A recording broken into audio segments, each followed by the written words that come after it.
C24 Kemarahan Satria. Ting, tong. Bel rumah Purna berbunyi, Biatun segera pergi untuk melihat tamu yang datang di siang hari. Ceklek, Non Bella. Seru Biatun. Di mana Tante Astuti Bi? Ada di kamarnya Non, mari biantar. Bella pun segera pergi mengikuti Biatun menuju kamar Astuti. Tok, tok, nya. Di luar ada Non Bella.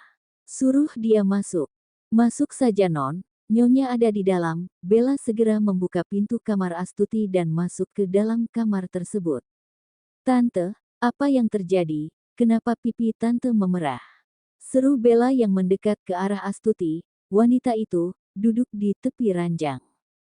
Ini perbuatan papanya Satria, Bella katakan pada Tante. Siapa yang kamu sewa untuk mencelakakan Azizah?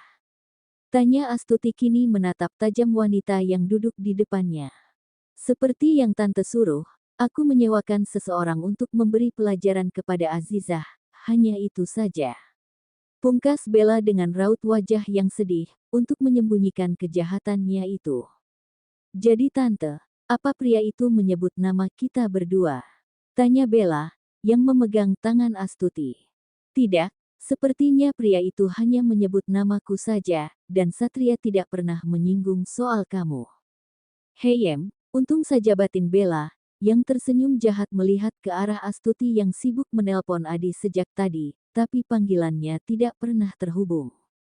Tante, bukankah itu bagus? Kalau aku masih aman, kita masih bisa merencanakan sesuatu untuk membuat wanita itu kapok. Ujar Bella, kembali menghasut Astuti. Sekarang yang aku mau, Satria kembali ke rumah ini, aku tidak peduli, dengan Azizah, yang aku mau anakku kembali, kakau Satria tidak kembali ke rumah ini, jangan harap kamu bisa menikah dengannya. Tegas Astuti sembari menunjuk jarinya ke arah Bella, membuat Bella tercengang. Sialan, percuma juga kalau tidak mendapatkan Satria untuk apa aku harus berpura-pura baik, dengan wanita tua yang jahat ini.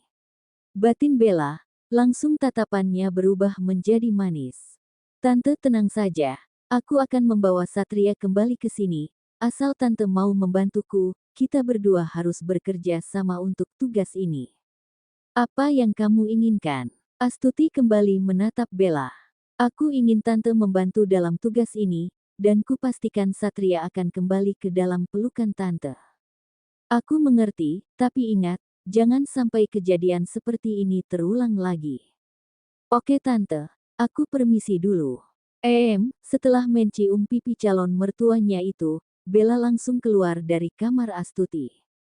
Blam, mau aja dibodohin, terserah lu dah nenek lampir, gue enggak peduli sama lo, yang gue mau, Satria kembali kepada gue, jadi gue bisa menguasai harta keluarga Purna, senangnya.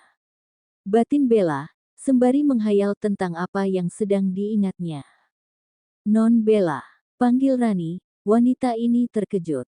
Ada apa sih Rani, ketus Bella. Non Bella, sedang apa di depan kamar Nyonya, senyum-senyum sendiri. Tanya Rani dengan raut wajahnya yang polos. Kepo aja. Bella pun berlalu di depan kamar Astuti. Orang cuma nanya dibilang kepo. Emang aku popo? Aku Rani toh non, ujar Rani yang berlalu ke dapur. Di rumah sakit, Aldo dan Bara datang untuk melihat keadaan Azizah. Bagaimana? Tanya Aldo, saat melihat Satria yang berdiri di depan pintu ruangan inap milik Azizah. Satria menggelengkan kepalanya. Apa maksudmu? Tanya Aldo lagi. Aku sudah menyuruh dokter kandungan untuk memeriksa Azizah, tapi hasilnya nihil. Pungkas Satria, yang sedikit kecewa. Apa yang ingin kamu ketahui? Bara ikut bertanya. Aku ingin memiliki anak dari Azizah, tapi kata dokter dia sudah pernah melakukan pembersihan rahim 2 tahun yang lalu, sepertinya akan sulit bagi Azizah untuk hamil lagi, dan juga untuk kesehatan kami berdua sama-sama sehat. Aku sehat dia juga sehat, hanya saja rahimnya tidak dapat berkembang. Puk, sabar, ucap Aldo, sembari menepuk bahu Satria. Bagaimana aku bisa sabar, solusinya aku harus mencari ibu pengganti untuk calon anakku. Ibu pengganti. Bara membulatkan matanya. Jangan desat, tidak semua wanita mau menerima suaminya menikah lagi, hanya untuk mendapatkan seorang anak. Kamu tahu, meskipun ia berkata tidak apa-apa, tapi sebenarnya rasa sakit itu lebih sakit dari rasa sakit apapun. Membayangkan suaminya bercumbu dengan wanita lain, dan berbagi ranjang dengan wanita lain. Tidak desat, lo enggak harus melakukan itu. Tegas Aldo. Gue juga enggak segila itu, kalau dia tidak bisa hamil, gue tetap akan menerima dan menjaganya, gue enggak akan meninggalkan dia. Benar, ikhtiarlah Sat, insya Allah usahamu akan membuahkan hasil, timpal Bara. Aldo segera menoleh ke arah adiknya itu. Tumben ucapanmu benar, cibir Aldo. Bara hanya tersenyum miring. Ceklek, pintu ruangan Azizah terbuka. Seorang dokter baru saja keluar dari ruangan itu, setelah melakukan pemeriksaan rutin terhadap Azizah. Dok, bagaimana kondisi istri saya? Nyonya Azizah sudah membaik, ia juga sudah mulai siuman, hanya saja. Hanya saja apa dok? Tanya Satria langsung saat dokter itu menjeda ucapannya. Hanya saja, ia terlihat begitu ketakutan. Sepertinya rasa trauma masa lalunya mulai membayanginya lagi, sehingga membuat pasien begitu tertekan. Jadi apa harus aku lakukan dok? Jangan menemui pasien dulu lebih dari satu orang, saya takut itu dapat mengguncang jiwa pasien, untuk sementara hanya itu yang dapat saya lakukan. Baiklah dok, terima kasih, dokter itu segera pergi meninggalkan mereka bertiga di depan ruangan pasien.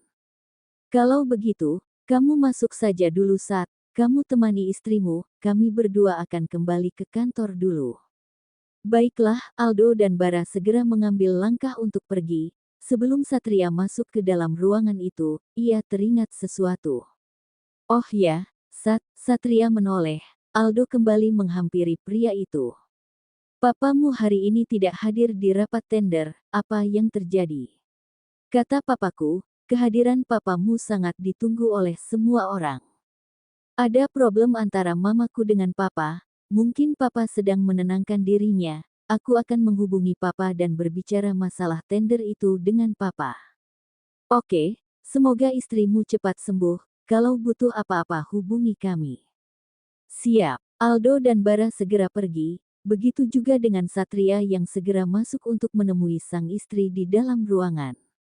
Di tempat parkir rumah sakit, tanpa sengaja, Aldo melihat Bella yang baru saja datang dan berbicara dengan seorang dokter. Gerak-gerik Bella membuat Aldo curiga, namun, ia belum bisa memastikan apa yang sedang wanita itu lakukan di rumah sakit. Di tempat parkir rumah sakit, tanpa sengaja, Aldo melihat Bella yang baru saja datang dan berbicara dengan seorang dokter. Gerak-gerik Bella membuat Aldo curiga, namun, ia belum bisa memastikan apa yang sedang wanita itu lakukan di rumah sakit. Der, der, der.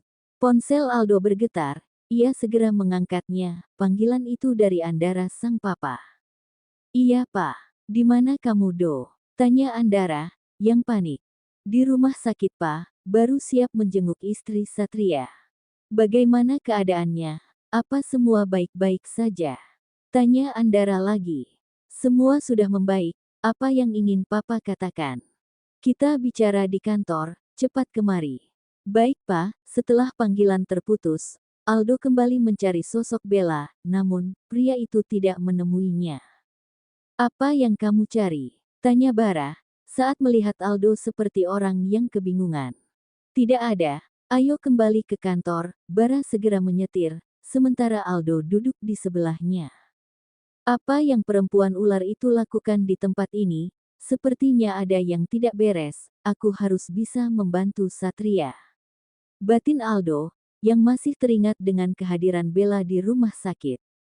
Do, apa yang membuatmu melamun sejak tadi?